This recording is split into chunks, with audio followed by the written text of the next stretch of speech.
Have you been arguing with your sacred beloved partner a lot more about money lately? Well, if that's the case, you're not in the boat alone. I mean, look, when inflation starts heating up and everything costs more, it's easy for us to feel oppressed and frustrated and stressed out. And of course, when we're with a partner, it's hard to eliminate the stress and meet in a place of love, particularly if it doesn't feel like there are solutions. So I'm bringing in relationship expert Allana Pratt to talk about the relationship side of the solutions. And of course, you know that what I provide are the money side of the solutions. There are solutions for our money challenges. And when we get those, we have less to argue about and more love. It doesn't mean that there's more love to give. It just means that we can take that stress out of the relationship. And let's face it, if it is stressful, it is something that could impact in a negative way. So stay tuned for Allana Pratt on all sorts of great tips to learn about how we can fix our money issues in our relationship. And of course, I might be chiming in on money solutions, but if I don't, because I want to give her the platform, but if I don't talk a lot about the money solutions, reach out. NataliePace.com, info@NataliePace.com. Join us for our next retreat. Get that free 4-part webinar that you can access immediately as soon as you register. And we'll see you shortly. All right, gang. So as I already told you, we are very blessed to have Allana Pratt with us, and she is a relationship expert. So Allana, are you seeing more stress around money these days with rising inflation, or what are you seeing in your practice? Yeah, there's a real scarcity mindset coming in with gas prices, inflation, and it's on top of 2 years of pandemic, which also brought up more fears. So what I'm finding with a lot of my clients, with a lot of couples that are coming to me, is that the bickering is at an all-time high, but that's on the outside. That's what's going on the inside is fear. They're afraid. And when we source our sense of safety and worth from the outside in, circumstances, money in the bank, Yeah. approval from others, outside in, safety outside in, we're empty on the inside, terrified on the inside. We close our hearts and then we lash out at the ones we love the most. And that's common, and it's interesting because we see, higher divorce rates, these kinds of things when we enter these financial times that are hard, whether it's high inflation or recessions. Hang on. Sorry about the background noise. It's That's city okay. life. City life with your beautiful background on your Zoom. I love it. I'll be there in September. This is Nice. it's an English countryside that I love. But okay, so back to you. So how are you working with couples to help them release their fear? Because when you're thinking about trying to balance your budget or pay your mortgage or you're behind on bills, it's hard not to notice that the outside is raining on your inside. Totally. No, it's absolutely true. So the first step would really be just acknowledgement that you're doing your best in a really difficult time, self-compassion, right? Not trying to operate on top of it. I often call it sprinkles on top of the ice cream cone of crap. We don't want to pretend we're fine when we're not. So slow down, take some time to acknowledge how you're feeling. And whether you like to meditate to feel better, go to the gym to feel better, have a good cry to feel better, journal to feel better, something. You've got to start with yourself. The inside creates the outside. That would be number one. Number two, there's a little you on the inside who is the one who's really afraid. Okay. And so how do we talk to ourselves? Do we ignore ourselves, avoid ourselves? Do we have compassion for ourselves? Do we criticize ourselves? You should have done this. Because here's the thing, if we criticize ourselves, we're going to criticize our partner. If we avoid ourselves, we're going to avoid our partner. However, we have this intimate relationship with ourselves will be projected on the outside to how we interact with our partner. That's number one. But number two, what is our relationship with money? Where have you been lately? Right? That's another intimate relationship with money. So do we avoid money Or do we criticize money? Or do we appreciate money? So it's about a relationship with ourselves, a relationship with our partner, and a relationship with money. So Yeah. again, inside creates the outside. Slow down, feel your feelings, integrate your fears, come into relationship with yourself, your spouse, and your money, and then have a totally different perspective about money. Money's on your team. It's not against you. And when you honor it, appreciate it, manage it, get curious about it, talk to it, have a look at it, come into relationship with it, appreciate it, you'd be amazed that the money situation gets better because who you're being with money has risen in vibration. Does that make sense?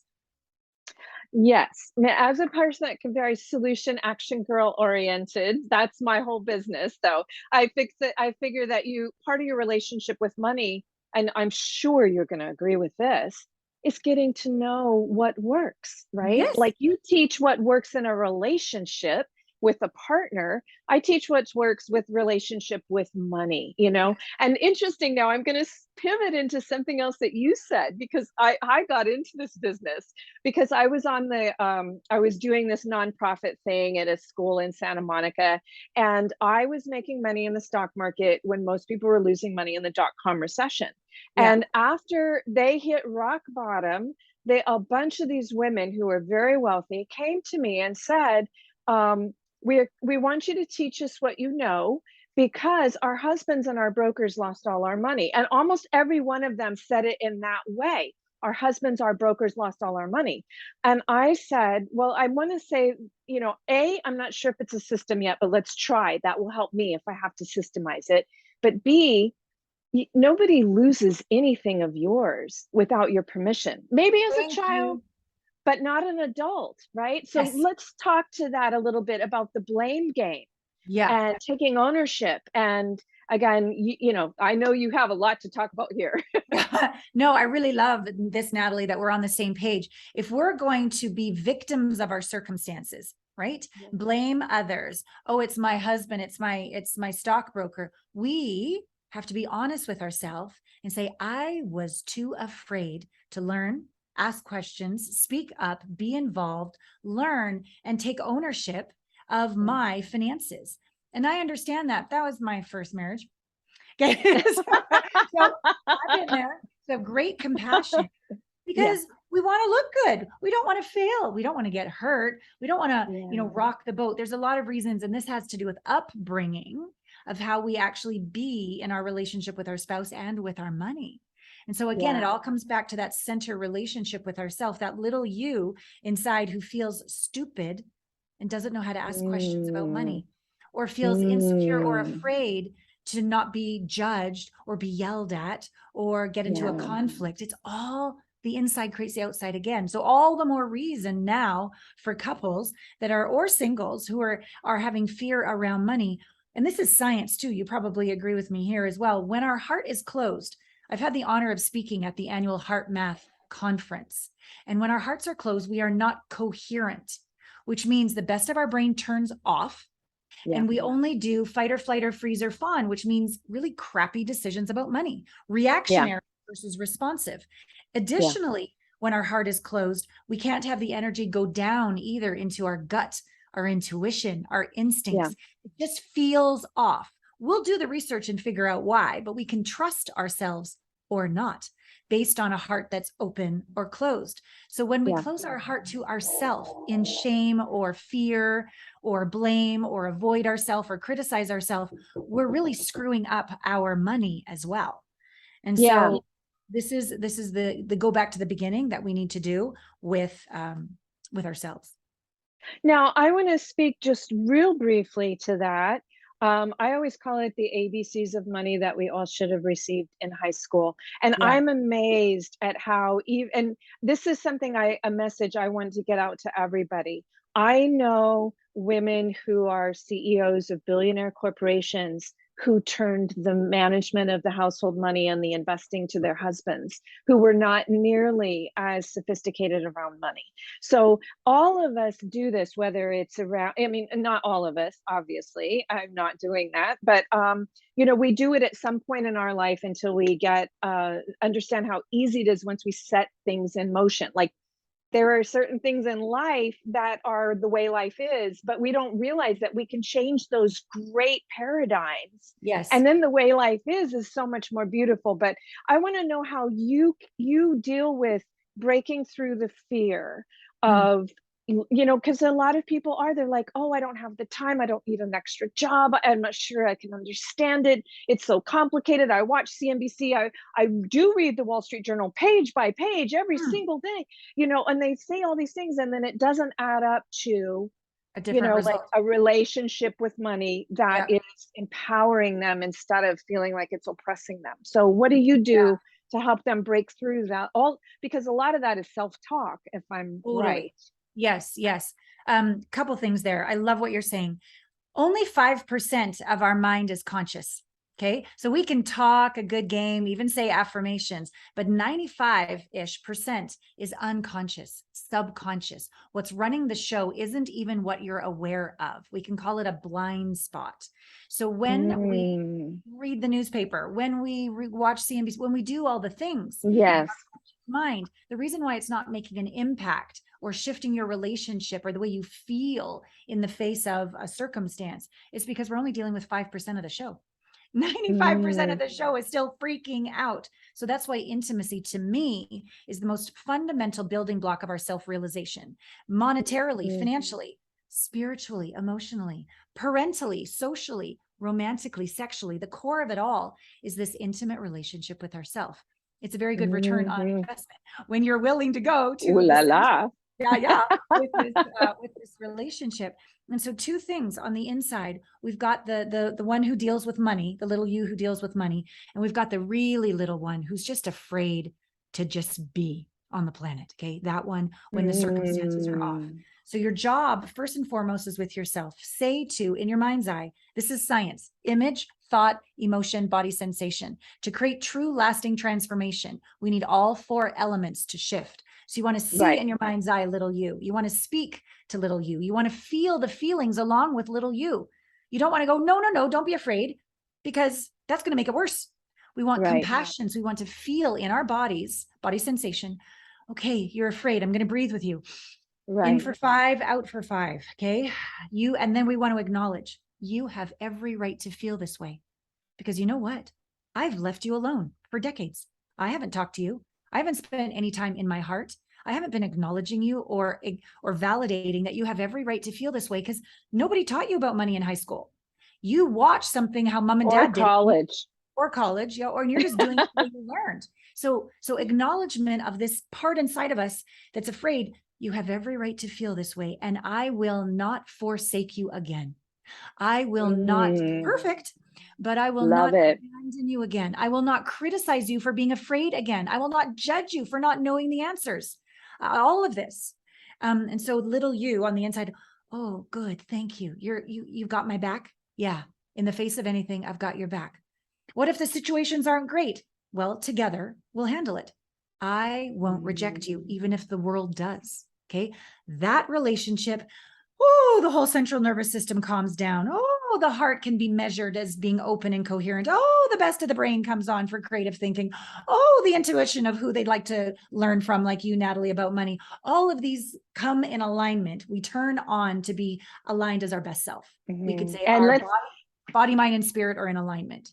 And let's talk about that real briefly. And then I want to go into how the dynamic works in relationships, and also for people who are looking to attract that life partner in these kind of troubled times. Perfect. So the first thing I want to say is what I was really resonating with too is this idea that when you are your best self, when you are in alignment and you're the soulmate that you want to attract, guess what happens, right? Or like you were saying as well, when you are acknowledging that you don't understand something and that makes you afraid, and the more that you open up your heart about the truth of the matter and ask and call in, then the less you're going to be preyed, like fear gets preyed on by predators. There's a lot of financial predation out there. And if you're fearful and you just want to do a Hail Mary, you're most likely going to end up with a predator. But if you're open and you are eyes wide open and truly calling in a master of the light rather than a predator, Mhm. you know, you're going to see it, right? Yes. Vision is, Yes, it's all energy. It's all you're attracting it. You can't attract anything higher than your own vibration. It's not scientifically possible. So interesting. you're spot on there. So we talked about the internal relationship we have with ourselves to calm ourselves down, which raises our vibration into making the best decisions. And as you very rightly said, attract a like-minded, like-hearted partner who's also slowed down to feel their feelings and not judge themselves. So they're not going to judge you. Right? Mm-hmm. So we want another person that Mm-hmm. knows how to treat themselves with compassion and kindness and straight talk. We still want to be, Right. sovereign, have agency, but with kindness, not with Yeah. cruelty. So you can only attract that kind of human if you are vibrating and behaving and being that kind of human yourself. So that's when we tie in the whole love and money conversation. And you want someone that can tell the truth. I remember one of my husbands didn't let me know about a lot of debt that they were in, right? But Yeah. what was I hiding? If I had attracted that, what was I hiding? All my shame that I didn't know what the hell I was doing with money. I just somehow manifested a lot of it, and then I lost a lot of it. And I'm like, okay, so that didn't work. Let's actually figure this out. And Yes. I was lucky. I am pretty connected to my intuition. So I just followed my intuition and made some decisions, but I didn't know what I was doing. I didn't know how to manage it well. I didn't know how to save it well. I didn't know all of that. And look who I attracted. So Mm-hmm. the inside again creates the outside. So the second relationship, the first one being with our little you inside, so that we can be authentic, brave, and vulnerable and attract somebody the same. But also we want to have a love affair with money. Think about right now, if money was a persona. I remember the first time, Natalie, I did this. Mine was a guy and his back was to me and he had wanted nothing to do with me. Oh, well, great. Right. And so I said, okay, well, we got to change that. So I ended up firing him, and I let money become this beautiful multi-armed goddess who was compassionate and very wise and taught me a lot of things. And I could speak to money in a way that it was more like a friendship, more like an ally, more like, hi, money. I appreciate you. Tell me how to manage you better. Please forgive me for not managing you well. Please Yes. forgive me for taking advantage of you and just assuming you'd be there without the love and care that you require to be invested and saved and grown and budgeted. And then I literally, this is dorky, but this is what I do because I'm a little out there. I literally started having money dates once a week. I would put on a dress and the lipstick. Even the stilettos, Natalie, I got dolled up to be with money.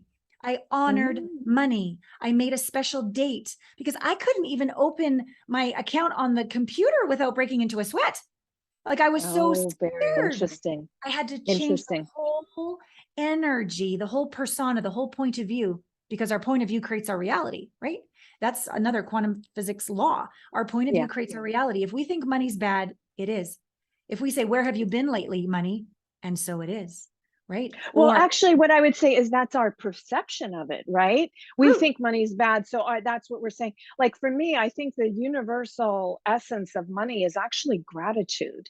And think about it for a moment. This is not some airy fairy concept I came up with. I was just trying to take it down to its essence because, I mentor girls in Kenya. They have very little money, but with what we're able to say, time and talent are a currency, right? So when you think about it, money is actually a way of giving someone a magic token of your gratitude. Like your housekeeper comes, they clean your house. You don't want to go clean their house, right? So you give them a magic token of gratitude, which can be dollars, or it could be one time I gave her dollars too, but I helped her to write the scholarship essay for her kids to go to college. Nice. It can be a lot of things, time and talent, right? So, and I took it back to the cave. I said, imagine the first time, and there's this, this family in a cave and their daughter's dying. They tried everything and they race to the next village and they bring back the medicine woman and she cures and saves their daughter. And what do they give her? They don't have money. They, maybe what the mother does is bakes bread or the father brings meat. And daily, this woman that is the medicine woman who can be the healer can now eat and doesn't have to focus on it. So I think when we up level, I think that what you're saying is awesome. That the first thing you have to do is to be friends with money. But when you go to money's essence of what it really is, boy, does the universe open up to you. Oh, this is so beautiful. We're totally on the same page. So you're speaking of this relationship with money, of appreciation and gratitude, because this is also science that all of life is equal pain and pleasure, challenge and support, up and down, night and day. We have this duality. When we're in fear, we're only seeing half. We're seeing, the bills that aren't paid. We're seeing the bank account not the way it is. But that's only half of reality. The other half of reality is real too, which is probably there's food in the cupboard. There's probably food in the fridge. There's probably a roof over your head. There's probably beauty all around you of things you've purchased or art, beauty outside in nature. There's probably all sorts of people that love you and support you. There's probably an abundance of beauty, love, support, and nourishment everywhere you look, if you're willing to look on the other side.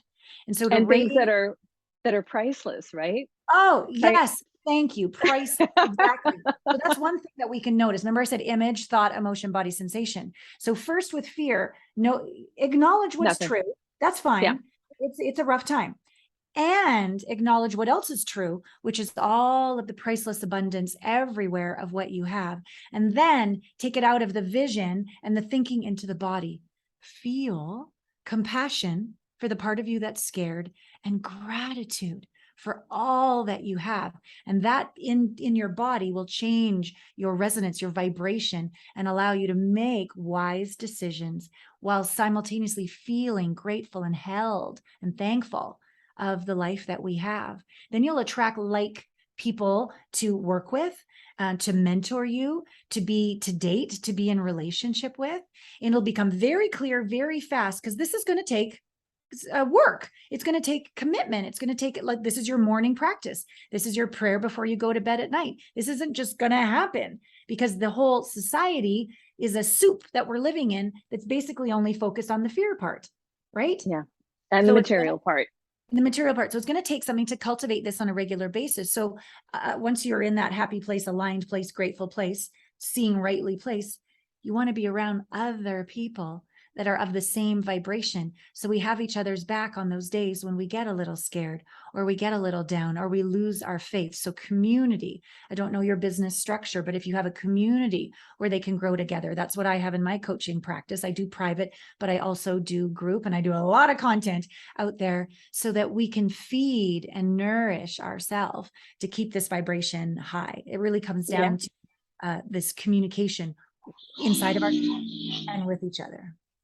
All right, so we can really go on this one, and this is really important. Before I want to address it real quickly. So this image in the background is of Highgrove in England, but I just put down the down payment for our brain trust to go to Restormel Castle, Royal Manor House in England in March. So yes, absolutely. Like first they enter as beginners, and then if they want to join our community and they move up the ladder, we have a brain trust. And yes, we're there because you're right, everybody does. But what happens?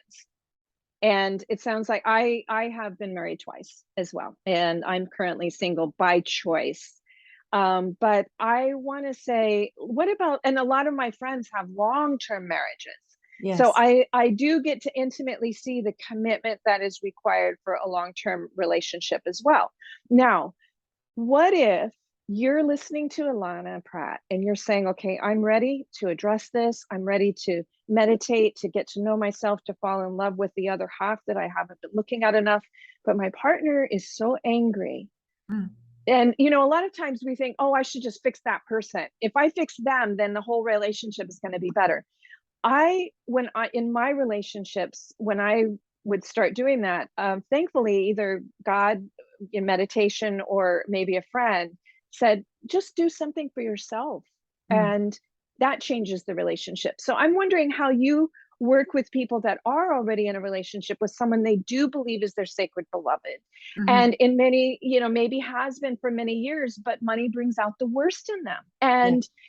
And this is real, right? You can't fix it for them. So how do you counsel the person, whether it's male or female, that's ready to start uplifting their life in the relationship and maybe in the home and maybe even co-parenting with someone who's not? Yeah. If both people are willing to do the work, when I work with couples, I do a session for her, a session for him, a session for the couple. And I keep doing it that way because it's fun to blame the other person, so easy, but really they're just a catalyst for our own unhealed wounds that are repelling love and money. And so we want to take full ownership in a private session, and then you're like, oh my God, I need to apologize. I've been blaming them for everything that they've been triggering, but it's really my stuff. By the time we get to the couple session, we have 10 times more breakthroughs because they've been able to own their own stuff and come home to them. So that structure of coaching, I believe, has a lot better results. In terms of somebody that the other person doesn't want to do counseling, which can happen, right? Oh, it's quite common actually. So this is a scale, but one side of the scale changes, the other side has to change. And so the worst thing is to be blamed. The worst thing is to be accused. So when that stops and you just shut the F up and you just take full ownership of yourself and you fall madly in love with yourself and you take ownership and you forgive yourself or you forgive your past, you're just a happier human. And they feel it as spaciousness. Wow, they're not on my butt all the time. Wow, they're not harping on me all the time. Wow, they're giving me freedom. Oh, this feels kind of nice. And then that's step one. Step two is, wow, they're actually really nice and happy and more confident and more fulfilled and making healthy decisions. And so that inspires them to then go, I mean, maybe they won't quite have the ability to say, so what are you doing? Share with me. But they'll do something to match you. Nobody who's in a committed relationship really wants to be left behind. But before they're willing to step up, we have to step back and allow them and see them with grace. That it would be impossible for two, unless we're robots, to both grow at the same time together all the time. Exactly. Happen. So to have the foresight of going, okay, sometimes they'll be ahead and I'm going to have to stop hiding or blaming, and I'm going to have to step up. And sometimes it's going to be the opposite, right? Right. So if we know that as a context ahead of time, that it's not get married and live happily ever after and never do the work. It's not like that. There's going to be times. And so we can give the other grace and space, because at times they've maybe had to do that for us. Give us grace and space. Maybe it's not around money, maybe it's around health, or maybe it's around relationship with the kids or what it is. So we all go like this, and do your own work and this is hard, but just focus on the good. Do your own work and focus on the good. Give them space, focus on what they are doing well. So their experience of you is no more blame and appreciation. That's going to do a lot to inspire them to take action if you can't actually do the work together. And then lastly, a really great practice, I believe it's just semantics, but this is how I say it. Soulmates, you complete me. I need you for my safety. I need you for my approval. And if you change, I'm going to control you. So that was my two marriages. Okay. Whole mates, we call it in my company heart mates because of the science of the heart. But whole mates or heart mates are two, not perfect, but two whole people that take full responsibility for their own evolution and from their best self. Not just 1 and 1 is 2. 1 and 1 is infinity, because you literally awaken the best in one another. You literally see through the eyes of the divine at each other. I often do this on coaching calls. We have group coaching calls where singles and couples show up every week. Got 2 of them today. And if they're at each other, I go, okay, put the eyes on of the crunchiest, nastiest, bitchiest person ever and look at your partner. What do you see? And they're like, no. I go, got it. Take those glasses off. Put on the glasses of the divine. Look at your partner through the eyes of the divine. Generally, they start crying instantly. And then, who do you see? Now, that's a choice. We talked about perception earlier, your point of view, reality. We all have a choice in this. And so once a week, I encourage people. We have what's called heartmates. There's heartmates for singles and heartmates for couples. And everybody does conscious connection calls every single week. And we come together to learn how to communicate in a healthy way and look at each other through the eyes of the divine. And the way these structured conversations go, I can't explain all the details, but in general, you ask a question, the person responds, and all you say is, thank you. And thank you does not mean you even agree.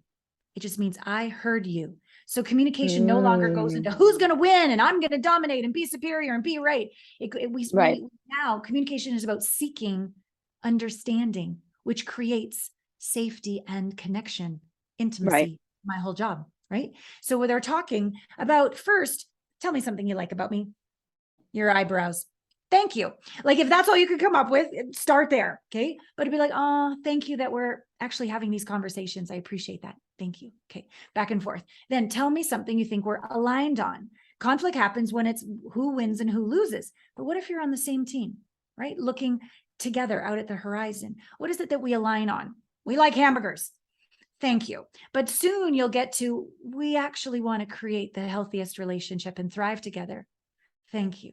So we've got affinity, we've got alignment. And then the third question is the one that's been causing the problems. So maybe it's, tell me something about you and our financial situation. Tell me something about you and money.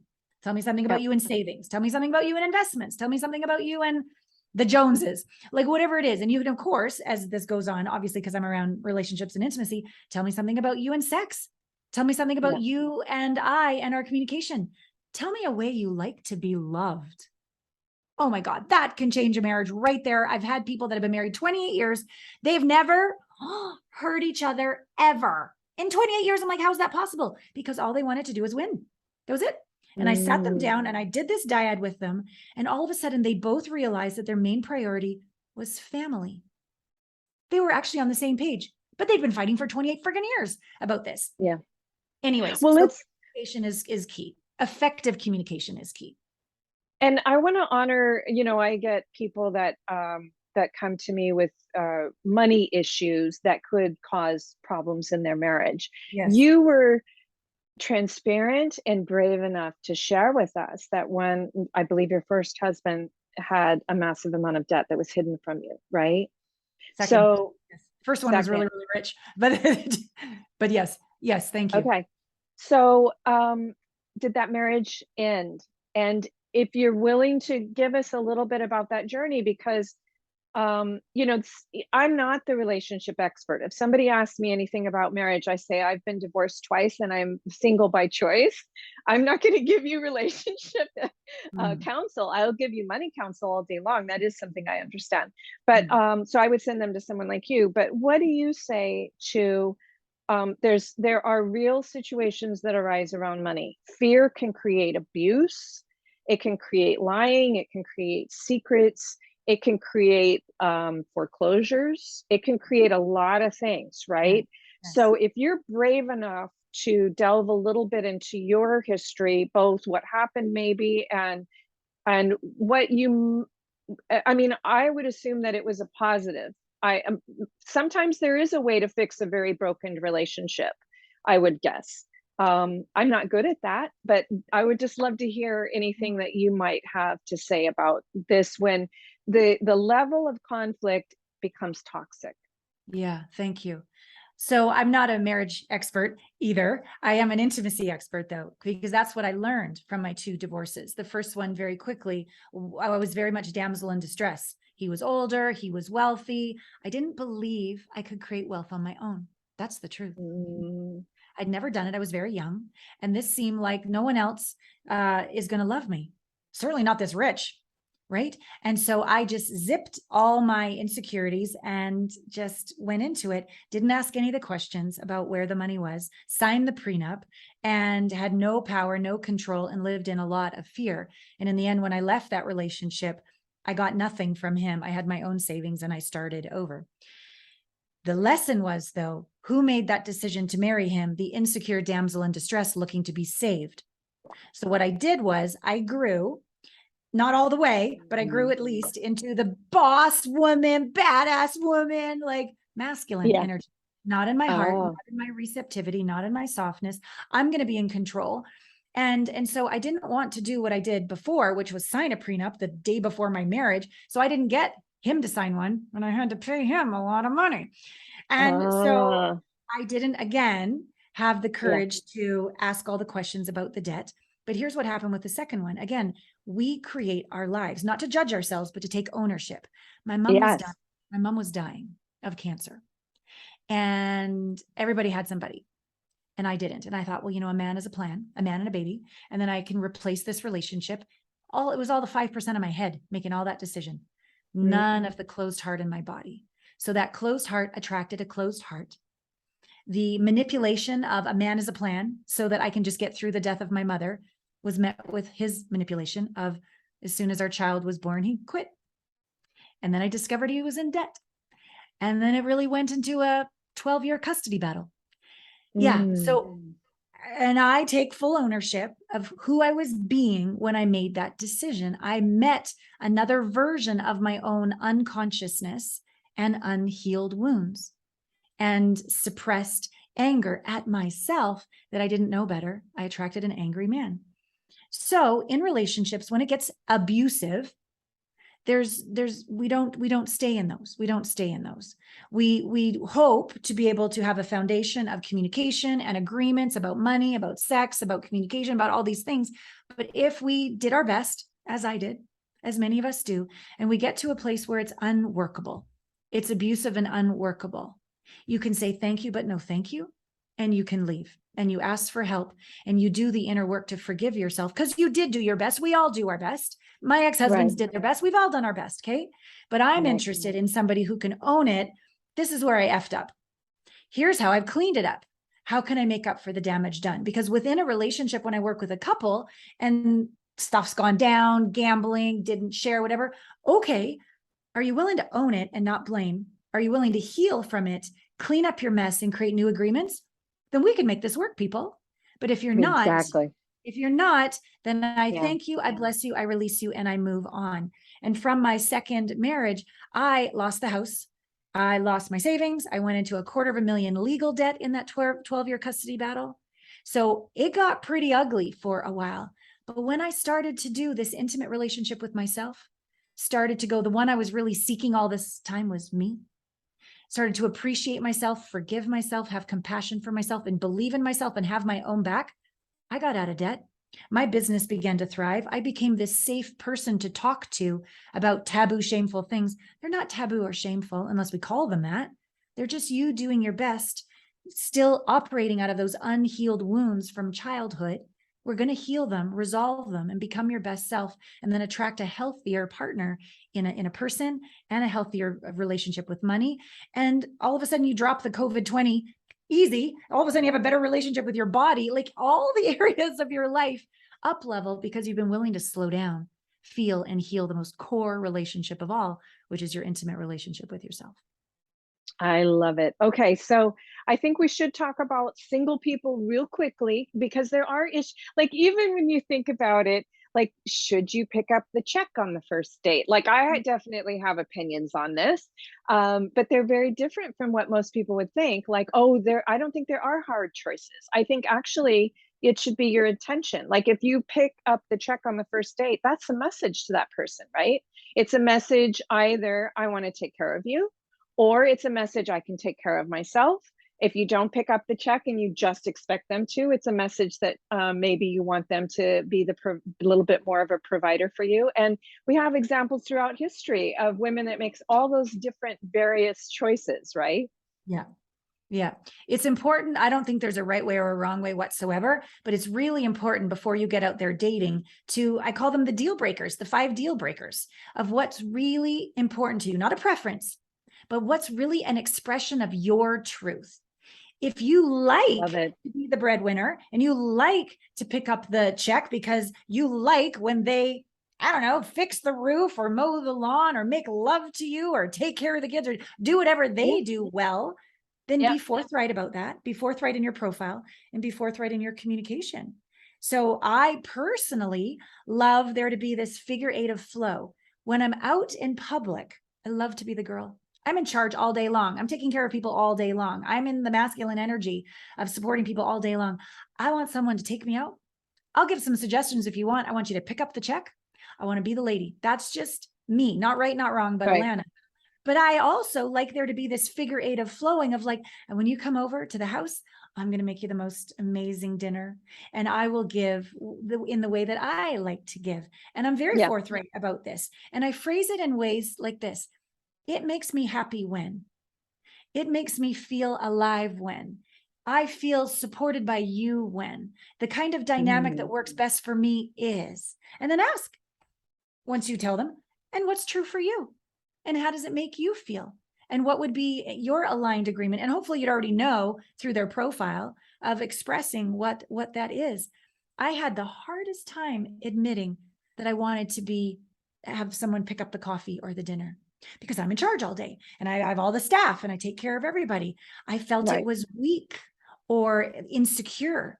And so that was another little conversation I had with little you. And she's like, I'm not insecure. I'm just tired. And I just want to feel like the girl, but I really like to cook dinner. Can you just tell him that? I go, okay, well, I'm just going to tell him that then. Right. Yeah. And so appreciation is money, but it's also all the other ways we can appreciate ourselves and one another, and be brave and be clear to set them up to win and be able to have these agreements that really work for you. Perfect. Perfect. And I also want to just have your take on this as well. I think it's important not to overgive, or also to be aware of, I mean, we certainly have seen a lot of women that are taken in by male financial predators, right? Like they woo them, and then all of a sudden, before you know, you're writing checks left and right. And I've certainly seen women do this. Yeah. So there is a difference here. You know, and I don't know how people fall for that, but I'm sure that it has to be easier than we think. Mm. Otherwise, it wouldn't be happening so much. So let's talk about boundaries, and also, you know, like finding a way to understand that look, I even now, like right now, if you know somebody that's about to lose their home, the right answer might not be give them a mortgage payment, right? If they are in an unsustainable lifestyle, True. and you give them the mortgage payment and they hand it to the bank, and then they get foreclosed on 2 months from now, you're not going to feel very good about that, right? Yeah. So, Yes. you know, the conversation about, again, that things, the quick fix, or thinking, you know, when it's too much around money, like saving things, rather than money as a gratitude or a flow, Yeah. or a sharing, or something like that. I mean, like when I think about the woman who picks up the check, I think of more like Queen Elizabeth and Prince Philip, right? She was absolutely a lot wealthier and had a lot more power. But what a partner she selected, right? And I'm sure it wasn't perfect. And, you know, we certainly know of a few questionable dalliances that he may have had. But, you know, they did end up with this, what seems to be a pretty decent marriage, you know? Yes. So in terms of giving, there's a giving that comes from an open heart and a giving that comes from a closed heart. The giving that comes from an open heart is true generosity. And I call it more like a contribution, where you give and you're willing to receive back. Like there's a flow to it because your heart is open. When you give from a heart that's closed, it's often a strategy, an agenda. Well, I'll do this. You want something back. You want something back. You want them to have sex with you. You want them to appreciate you.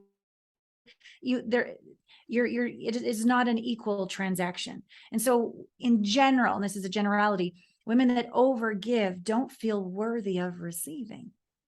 They think they need to give to be loved, give to be approved of, give so that won't cheat on me. Whatever their story is, there's an Right. agenda there. And so to slow down and really feel, what is the source of my giving?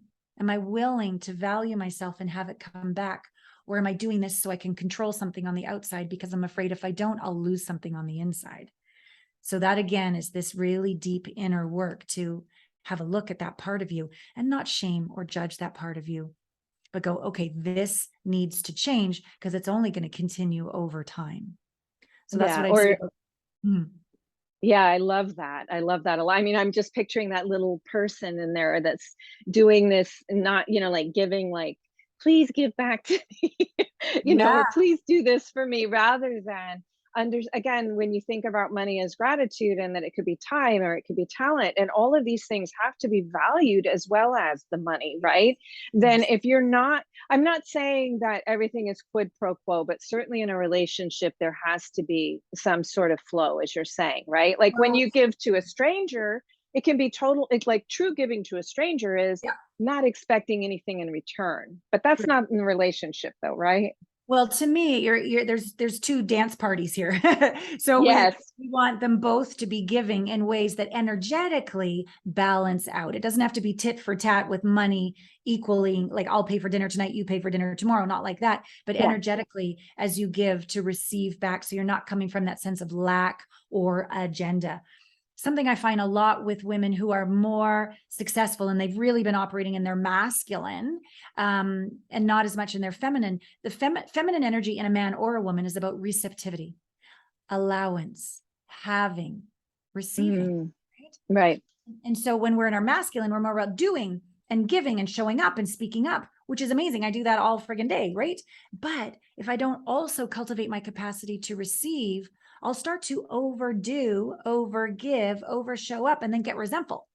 Or maybe my feminine energy is so shut down that I've forgotten how to trust. I've forgotten how to surrender. I've forgotten how to let go and let God. I've forgotten. So I do all the overgiving to control him because I'm terrified to surrender to him or to God or to anyone. And so to really tell the truth about are we inside of ourselves balanced in a way that's healthy financially and romantically with our giving and our receiving. So how do you feel? And we will be wrapping this up, but I actually would love to have you on again. So next time we'll have people with us so that we can solve some of their issues and listen to them, however they're willing to share. Sometimes people want to do this anonymously, as you well know. But how do you feel about these two phrases? I always use them for myself. And again, for right now, I'm consciously single, but I still use it as my mantra. Sacred union, sanctuary home. And one more time, sacred union is my sanctuary at home?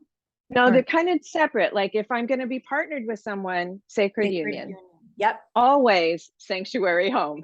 Yeah. That your home is where you should feel fulfilled. And it kind of goes back to those toxic relationships, right? Yeah. And by the way, you don't have to divorce immediately if something is wrong in your relationship. You can start doing the work, but if the home is not a sanctuary for the children and for you, I do feel that that's maybe something that you should fix, whether it's go home to mom or send them home to dad, or but anyway, I want to get your take on this. I love both of them. Yes. So in terms of the don't get divorced right away, if you're getting the crap kicked out of you, leave tonight, right? But if there is issues or conflict, that's actually a beautiful sign that there's work to do and you could become even closer. You become more whole in yourself and stronger and look back and go, oh, we got through that and we're stronger than ever. Bring it, life. We're bigger than any circumstance. So it's not a wrongness if there's a problem at all. It's to almost be expected. Okay. So there's no judgment there. Do the work. Because if you don't, and then you go attract somebody else, you're going to attract the same person in another body. And you're going to be the same person with the same issue. You're going to go create again. Probably worse. Okay. So always, always, always be willing to do the work first, because you'll either consciously uncouple or you'll get back together and be stronger than ever. Yeah. So that's that part. Sanctuary home. I love this. I remember the first condo I ever bought. My mom came over and she said, no one will come through this front door that you don't trust. And I was like, whoa. Thanks, Mom. Yeah, she didn't do that when she grew up, but by the time she was like watching me get divorced, and this was now my first condo after the divorce, she had learned a thing or two, as had I. And so the first sanctuary is back to our intimate conversation with ourselves. We don't let anybody in our vagina.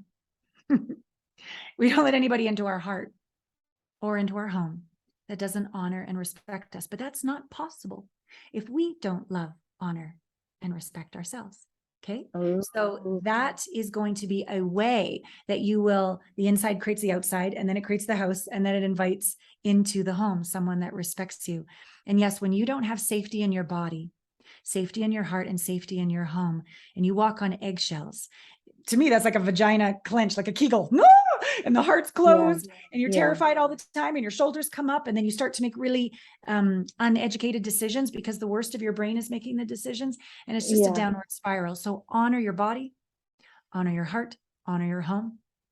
And if I don't know how old you are, but I'm in my 50s, and we might just end up having two houses, whoever I end up meeting. I'm single as well right now. And there's nothing wrong with that, to create a life that works for you. 2 sanctuaries and a third home, or we vacation together, or we spend time at each other's houses.